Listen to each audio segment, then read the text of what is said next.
त्याला राजकीय भूकंप म्हणावा का आणि तुमची प्रतिक्रिया काय आहे? राजकीय भूकंप जर बऱ्याच झाला तर तो संबंधित घाडगे गटाच्या कार्यकर्त्यासाठी आणि मुस्लिमांच्या कार्यकर्त्यासाठी आहे. आमच्यासाठी काय तो भूकंप नाही. काय सांगाल एकूणच कालची ही जी घडामोड घडलेली आहे, खरं तर निवडणूक ही कार्यकर्त्यांसाठी खरं तर ही निवडणूक असते, पण नेत्यांनीच आपलं संधी साधूपणा केलेला आहे. काय सांगू? आणि असं यातून दिसतंय. खरं म्हटलं तर आमच्या तालुक्यात कुठलाही गट असला कार्यकर्त्याची चर्चा घेऊन निर्णय घेतोय. पण यावेळी त्यांनी म्हणलेलं आहे अतिशय गडबड त्यांना झाली. मग गडबड कशाची होती? सत्तेची गडबड होती. त्या सत्तेच्या गडबडीमुळे जनता ते विसरले आणि ते जनतेनं आता ते लक्षात घेतलंय की ऐनवेळी आपल्याला हे वाऱ्यावर टाकतात, त्यांच्यासाठी आपण डोकी फोडून घेतोय. एकूणच ही निवडणूक सुरू झाल्यानंतर अशा काही घडामोडी कागदमध्ये होतील याची काही आपल्याला कल्पना होती का? आणि ही घडामोड झाल्यामुळे आपल्याला नेमका फायदा तोटा काय? मुळात महायुतीचा घटक म्हणून मी मुश्रीफाने आम्ही नैसर्गिक युती होईल का असं सुरुवातीला होतं. पण मुरगुडमध्ये मधल्या काळामध्ये काही फोडाफोडीचं राजकारण झाल्यानंतर मी काही मुश्रीफांच्या संपर्कात नव्हतो. संबंधित घाडग्यांशी युती करण्याचा माझा संबंधच नव्हता. पण स्थानिक पातळीवरचे संबंधित घाडग्यांचे आणि आमचे कार्यकर्ते मात्र एकमेकांशी चर्चा करत होते आणि मग त्या काळामध्ये त्यांची चर्चा कधी झाली माहिती नाही. त्यामुळे मी काही तोंड कशी पडलेलो नाही. त्यांचे कार्यकर्ते आणि समर्थक तोंड कशी पडलेले. आपण कागलमध्ये पाहिलं की मंडलिक विरुद्ध मुश्रीफ अशा प्रकारचे संघर्ष पाहिला. मंडलिक विरुद्ध घाटगे असा संघर्ष पाहिला. आता एक वेगळ्या पद्धतीचा संघर्ष कागलच्या राजकारणात पाहायला मिळेल का? कारण आपण पाहिलं की मंडलिक गटाला एकाकी पाडण्याचा प्रयत्न या सर्व निमित्तानं झालेला. बऱ्याच माध्यमातून आले किंवा तुम्ही विचारला एकाकी पाडण्याचं. आजपर्यंत कागल तालुक्याचा इतिहास बघितला तर माझे वडील 4 वेळा आमदार, 4 वेळा खासदार. मी जरी पराभूत 2 वेळा खासदार केला झालो असलो तरी 1 वेळा खासदार झालो आणि प्रत्येक वेळी मला मोठं मताधिक्य कागल तालुक्याने दिलेलं आहे. त्यामुळे जनता माझ्याबरोबर असल्यामुळे मला काही एकाकी पडल्यासारखं वाटत नाही. या सगळ्याचा परिणाम जो आहे कुठेतरी स्थानिक स्वराज्याने आगामी निवडणुकांवर होणार. आता सध्या स्थानिक स्वराज्य संस्थेच्या निवडणुका चालू आहेत.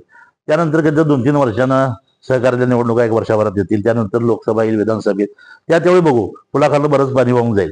पण आत्ताची सध्याची परिस्थिती बघितली तर निश्चितपणानं लोकांना हे आवडलेलं नाही आणि लोक ठामपणानं माझ्या मागे उभं राहतात.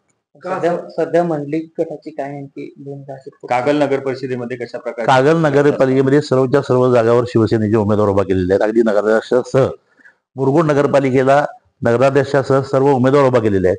पण तिथं भारतीय जनता पक्षाची आमची युती होणार आहे. त्यामुळं त्यांना काही जागा आणि मग राहिलेल्या जागा आमच्या अशा पद्धतीची युती तिथं होणार आहे. आणि प्रवीणसिंह पाटील जे म्हणजे माजी नगराध्यक्ष आहेत त्यांच्या पत्नींना शिवसेनेमध्ये येऊन त्यांनी उमेदवारी स्वीकारलेली आहे. त्यामुळे मुरगुडला शिवसेनेचा नगराध्यक्ष 100% होणार.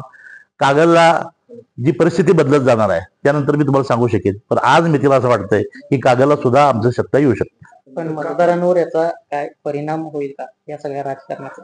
कागल तालुक्यातला मतदार आणि नागरिक फार सजग आहे राजकीय दृष्ट्या. म्हणतात त्याला राजकीय विद्यापीठ म्हणतात. केवळ नेते इकडून तिकडे जातात म्हणून काय राजकीय विद्यापीठ म्हणत नाहीत. पण कागल तालुक्याची जनता काय करायचं हे ठरवते. आता याचा प्रत्यय यावेळी सुद्धा येईल. मुश्रीफांनी नेमकं असं का केलं असं वाटतंय? काय त्याच्यामध्ये कारण असेल? म्हणजे तुमचं काय परीक्षण आहे? मुश्रीफांना वाटते तळायात आपल्याला आमदार राहायचं आहे आणि जोपर्यंत आपलं आयुष्य आहे तोपर्यंत आमदार राहायचं. मग प्रत्येकाबद्दल जमून तशा युत्या करायच्या आणि युती झाल्यानंतर त्याला बाजूला ठेवायची. त्यांची पद्धत आहे, वापरा आणि फेकून द्या. समर्जित घाटगेंना हा गट राखून ठेवण्यासाठी त्यांनी हा असा प्रयत्न केला असं वाटतंय. केला असेल, त्यांचं मत मला काय माहिती नाही. मुश्रीफांच्या राजकारणाचं वर्णन तुम्ही कसं कराल? कारण आपण पाहिलं की मुश्रीफ ज्या पद्धतीनं राजकारणात पुढे चाललेलं आहे, सर्वांची हात मिळवणी करतायत त्याबद्दल त्यांना माझ्या शुभेच्छा आहेत. त्यांनी आयुष्यभर आणि पुढच्या आयुष्यात आमदार मंत्री व्हावं. पण ते करत असताना ज्यांचे ते मैत्री करतात किमान त्यांचे उपकार त्यांनी जाणायला पाहिजे. ज्यांनी निर्माण केलं त्या सदाशिवराव मंडलिक साहेब असतील, विक्रमसिंह घाडगे असतील. आम्ही काय त्यांच्या एवढे मोठे नाही. आम्ही त्यांच्याबरोबर मित्र म्हणून राहिलो आणि मग सगळ्यांनी ज्यावेळी म्हणजे प्रत्येक पायरी चढताना त्या पायरीचे कौतुक करतात. तर पायरी चढून गेली की ती पायरी छाटायचा प्रयत्न करतात.